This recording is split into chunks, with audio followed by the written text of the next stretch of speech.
Yesterday, Deputy White House Press Secretary Sarah Huckabee Sanders defended Donald Trump's tweets attacking MSNBC host Micah Brzezinski and Joe Scarborough in a way that only real Donald Trump loyalists could have defended these kinds of tweets. Take a look. Sarah, doesn't he have to meet a higher standard than cable news anchors? Look, I don't think you can expect someone to be personally attacked day after day, minute by minute, and sit back. Look, the American people elected a fighter. They didn't elect somebody to sit back and do nothing. They knew what they were getting when they voted for Donald Trump, and he won overwhelmingly. That's right. The American people knew exactly what they were getting with Donald Trump. They were getting a boorish bully who has absolutely no problem going after a person for their looks, for their intelligence, for their ideology, for their beliefs, for whatever it is. Donald Trump will absolutely come after you. And something Huckabee Sanders mentioned at the very end of that clip was that Trump won overwhelmingly. I think it's important to point out the fact that no, he did not. He lost the popular vote by 3 million votes, okay? So let's get that line of thinking out of our political lexicon. Trump did not win overwhelmingly by any margin. But to be honest, part of me actually agrees with Sarah Huckabee Sanders. Nobody should be surprised by these tweets. They were disgusting, absolutely. But this is what we've come to expect from Donald Trump. We knew it during the campaign. We knew it when that 2005 Access Hollywood audio was leaked, that this was the kind of person he is, okay? Anybody who claims to be shocked by this clearly hasn't been paying attention.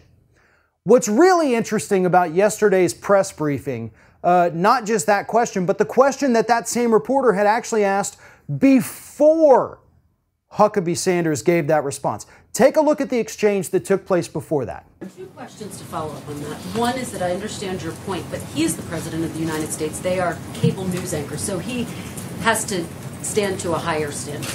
One. And two, you talk about criticism. He said that former President Obama wasn't born in this country, right? So he clearly was a part of criticizing the past president, who was not immune to criticism himself. So I wonder how you make that argument.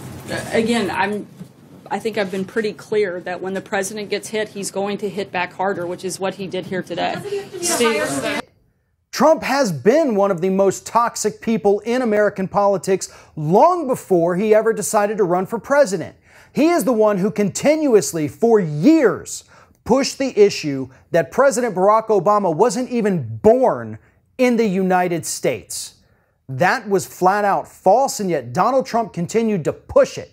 He delegitimized the first African-American president of the United States for no other reason than to drum up hatred among Republicans. Nobody has sunk to that level in their attacks on Donald Trump. He is being attacked for his corruption. He is being attacked for the horrible things he says, for his lack of leadership, for his constant vacations. So any of these attacks, as the White House calls them, on Trump have all been based in fact. It's not like people are just out there making fun of him because they want to, like Donald Trump does to people. We're going after him because he's a horrible human being, and we've got factual evidence to back it up. Furthermore, when asked if the president should be a role model, Sarah Huckabee Sanders once again explained it in the only way that a Republican can. The only real role model, according to Sarah Huckabee Sanders, is God. None of us are perfect.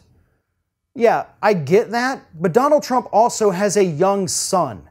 He has a young son who I'm assuming looks up to him, and he sees these tweets, and he sees the reporting on it. I mean, at this point, even Sarah Huckabee Sanders and Sean Spicer and everybody else in that White House has to understand even Republicans are speaking out against these tweets. GOP senators and congresspeople, Fox News hosts think this was disgusting.